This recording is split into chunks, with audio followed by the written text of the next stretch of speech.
Dans la banlieue verdoyante de Liverpool, loin du tumulte du centre-ville, se dressait Melwood, le centre d'entraînement légendaire du Liverpool FC.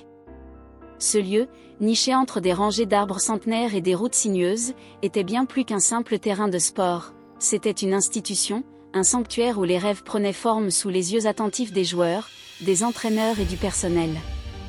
Ce matin-là, comme à son habitude, l'air résonnait des bruits familiers, le claquement sec des crampons sur l'herbe humide, les sifflets stridents des coachs, et les éclats de voix des joueurs qui s'encourageaient mutuellement lors d'un exercice intense. Au milieu de cette symphonie bien rodée se tenait John Thomson, une figure presque aussi emblématique que les stars du ballon rond qu'il servait. À 58 ans, John était le responsable des installations du club depuis 2 décennies. Grand, avec une carrure imposante malgré les années, il arborait une chevelure grisonnante qui trahissait son âge, et un visage buriné par le soleil et le vent des hivers anglais. Ses yeux, d'un bleu perçant, scrutaient chaque recoin de Melwood avec une vigilance de faucon. Pour lui, ce centre n'était pas seulement un lieu de travail, mais une seconde maison qu'il protégeait avec une rigueur presque militaire. Les joueurs le surnommaient affectueusement le Général, un titre qu'il acceptait avec un sourire discret mais fier. Ce jour-là, en début d'après-midi, alors que le soleil perçait timidement à travers un ciel chargé de nuages, John supervisait une livraison de matériel près des vestiaires. Des caisses de ballons flambant neufs, des cônes oranges et des filets de rechange s'entassaient sous son regard attentif. Il échangeait quelques mots avec le livreur, un jeune homme nerveux qui semblait intimidé par l'aura de Melwood, lorsque son attention fut soudainement détournée. À une trentaine de mètres, près du terrain principal, un individu se tenait là, immobile, observant les joueurs avec une curiosité silencieuse. L'homme portait un jogging gris usé, une casquette noire enfoncée sur la tête et des baskets qui avaient connu des jours meilleurs. Rien dans son apparence ne suggérait une quelconque légitimité à fouler ce sol sacré. Encore un de ses fans, pensa John, les sourcils froncés. Ces dernières années, avec la popularité croissante du club, il n'était pas rare que des supporters audacieux tentent de s'infiltrer pour apercevoir leurs idoles. Parfois, c'étaient des journalistes amateurs, armés d'un smartphone, espérant capturer une photo ou une bribe de conversation pour alimenter les réseaux sociaux. Quelle que soit son intention, cet inconnu n'avait rien à faire ici. John ajusta sa veste d'un geste sec, comme un soldat partant au combat, et marcha vers l'homme d'un pas décidé. L'herbe crissait sous ses bottes, et son ombre s'étendait devant lui, annonçant son arrivée avant même qu'il n'ouvre la bouche. Lorsqu'il fut à quelques mètres, il planta ses mains sur ses hanches et lança d'une voix grave, teintée d'autorité. « Et, vous là-bas. Qu'est-ce que vous faites ici ? C'est une zone privée, réservée au personnel et aux joueurs. Vous n'avez rien à faire dans les parages. » L'homme tourna la tête lentement, sans la moindre trace de panique. Un sourire discret éclaira son visage, révélant une assurance qui déconcerta légèrement John. Il fit un pas en avant et commença à répondre d'une voix calme. « Bonjour, je suis... » Mais John, déjà agacé par cette intrusion, ne lui laissa pas le temps de finir sa phrase. Il avait vu trop de scénarios similaires pour se laisser attendrir par une explication bancale. « Peu importe qui vous êtes, » coupa-t-il sèchement. « Vous n'avez pas d'autorisation, et ça suffit comme ça. Partez maintenant, ou j'appelle la sécurité pour vous faire sortir manu militari. » L'inconnu haussa les sourcils, visiblement amusé par la fermeté de John. Il ouvrit la bouche pour répliquer, les mains levées en signe d'apaisement. « Je comprends votre réaction, mais je suis ici parce que... » « L'écoutez-moi bien, » interrompit John une nouvelle fois, sa patience s'effritant comme une vieille peinture. « Cet endroit n'est pas un parc public ni une attraction touristique. Vous voulez voir les joueurs ? Achetez un billet pour Anfield comme tout le monde. Allez, dehors. » L'homme ne bougea pas d'un pouce. Il croisa les bras, son sourire s'élargissant légèrement, ce qui ne fit qu'attiser la colère de John. Avec un soupir exaspéré, ce dernier tourna la tête vers l'entrée du complexe, où 2 agents de sécurité discutaient près d'une barrière. Il leva une main et claqua des doigts pour attirer leur attention. « Messieurs !» appela-t-il d'un ton qui ne laissait place à aucune hésitation. « Escortez cet individu hors du centre, s'il vous plaît. Il n'a rien à faire ici. » Les 2 agents, de grands gaillards en uniforme noir, échangèrent un regard rapide avant de s'avancer d'un pas synchronisé. Leur silhouette imposante se rapprochait, et John croisa les bras, satisfait de voir l'ordre rétabli. Mais alors qu'il n'était plus qu'à quelques mètres de l'inconnu, un cri retentissant déchira l'air depuis le terrain d'entraînement. « Attendez! Stop! Ne faites rien !» C'était Mohamed Salah, l'attaquant vedette de Liverpool, dont la vitesse fulgurante sur le terrain n'avait d'égal que sa popularité auprès des fans. Il sprintait vers eux, ses cheveux bouclés rebondissant à chaque foulée, le visage marqué par une inquiétude évidente. Derrière lui, quelques coéquipiers ralentissaient leur rythme, intrigués par la scène qui se déroulait sous leurs yeux. John pivota sur ses talons, surpris par l'intervention soudaine de Salah. Les agents s'immobilisèrent, incertains, tandis que l'Égyptien s'arrêtait net devant eux, reprenant son souffle. « John, qu'est-ce que tu fais » haleta Salah, les mains sur les hanches. « C'est Sadio Mané !» John cligna des yeux, son cerveau peinant à traiter l'information. « Sadio Mané » répéta-t-il, comme si les mots n'avaient aucun sens. « Tu veux dire le Sadio Mané ? L'ancien joueur ?» Salah hocha la tête avec vigueur, essuyant une goutte de sueur sur son front. « Oui, exactement.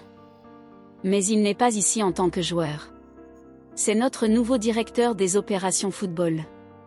La nouvelle a été annoncée la semaine dernière, tu n'as pas vu le mémo ? » Un silence lourd s'abattit sur le petit groupe. John sentit une vague de chaleur envahir son visage, remontant de son cou jusqu'à ses tempes. Il tourna lentement la tête vers l'homme qu'il venait de réprimander avec tant de zèle. Celui-ci, toujours calme, retira sa casquette d'un geste nonchalant, dévoilant un visage que John reconnut instantanément. C'est très familier, le sourire éclatant, les yeux pétillants d'intelligence, la mâchoire carrée appartenait à Sadio Mané, l'ancienne star du club, celui qui avait soulevé la Ligue des Champions et la Premier League sous les couleurs rouges. Mais aujourd'hui, il n'était pas vêtu d'un maillot de footballeur. Il était là en civil, dans un rôle tout aussi prestigieux, celui de directeur. « Oh mon Dieu !» balbutia John, ses mains tombant mollement le long de son corps. « Monsieur Mané, je suis tellement désolé. Je n'avais aucune idée. Je pensais que vous étiez un intrus, un fan ou je ne sais quoi. Je n'ai pas été informé. » Sadio Mané éclata d'un rire franc et chaleureux, un son qui résonna comme une bouffée d'air frais dans l'atmosphère tendue. Il posa une main amicale sur l'épaule de John, un geste simple mais chargé de bienveillance. « Ne vous inquiétez pas, John, dit-il, ses yeux brillants d'amusement. » Un murmure de rire parcourut le groupe qui s'était formé autour d'eux. Les joueurs, curieux, avaient abandonné leurs exercices pour se rapprocher, tandis que le staff et les agents de sécurité échangeaient des regards amusés. L'atmosphère, qui avait été électrique quelques instants plus tôt, se transforma en une scène presque festive. Salah donna une tape amicale dans le dos de John, qui esquissa un sourire gêné, encore rouge de honte. Sadio Mané, sentant l'élan du moment, décida de saisir l'opportunité. Il grimpa sur un petit banc en bois près du terrain, celui où les joueurs posaient parfois leurs bouteilles d'eau pendant les pauses. D'un geste naturel, il leva les mains pour capter l'attention de tous. « Bonjour à tous !» lança-t-il d'une voix claire et assurée. « Je suis Sadio Mané, votre nouveau directeur des opérations football. Je ne pense pas qu'il soit nécessaire de me présenter davantage après cet accueil mémorable. » Un éclat de rire général traversa la foule, et il adressa un clin d'œil complice à John, qui baissa la tête, partagé entre l'embarras et le soulagement. « Plus sérieusement, reprit Sadio, je suis tellement heureux de revenir ici, dans ce club qui a été ma maison pendant des années. Liverpool m'a tout donné, des souvenirs, des victoires, et surtout une famille. Comme vous venez de le voir, je ne suis pas du genre à arriver en fanfare ou à exiger un tapis rouge. Je veux être proche de vous, comprendre vos besoins, vos idées, vos rêves pour ce club. Ma porte sera toujours ouverte, que ce soit pour parler tactique, résoudre un problème ou juste prendre un thé ensemble. Ensemble, nous allons écrire une nouvelle page glorieuse pour Liverpool. » Les joueurs applaudirent avec enthousiasme, impressionnés par la simplicité et l'authenticité de leur nouveau directeur. Même les entraîneurs, d'ordinaire stoïques, esquissèrent des sourires approbateurs. Sadio descendit du banc avec agilité et s'approcha de John, qui triturait nerveusement le bord de sa veste. « Encore désolé, monsieur Mané, murmura-t-il en tendant une main hésitante. Je ne sais pas quoi dire. Appelez-moi Sadio, répondit-il en serrant sa main avec fermeté. Et arrêtez de vous excuser. Votre vigilance prouve à quel point vous prenez soin de cet endroit. C'est une qualité rare, et je suis content de savoir que Melwood est entre de bonnes mains. John hocha la tête, un poisson volant de ses épaules. Ce qui aurait pu être une humiliation publique s'était métamorphosé en un moment de connexion sincère, une anecdote qui, il le savait déjà, deviendrait légendaire dans les couloirs du centre. L'incident marqua le début officiel de l'ère Sadio Mané à Liverpool.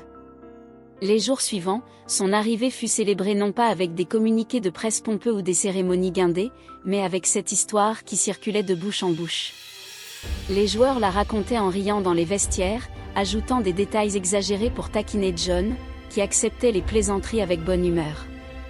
Le jour où le général a failli expulser le boss devint une blague récurrente, mais aussi un symbole de la nouvelle dynamique qui s'installait au club. Sadio, fidèle à sa parole, s'intégra rapidement.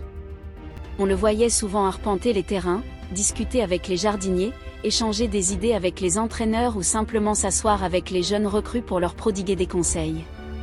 Sa présence n'était pas celle d'un dirigeant distant, mais celle d'un leader accessible, un homme qui avait gravi les échelons par le talent et l'humilité.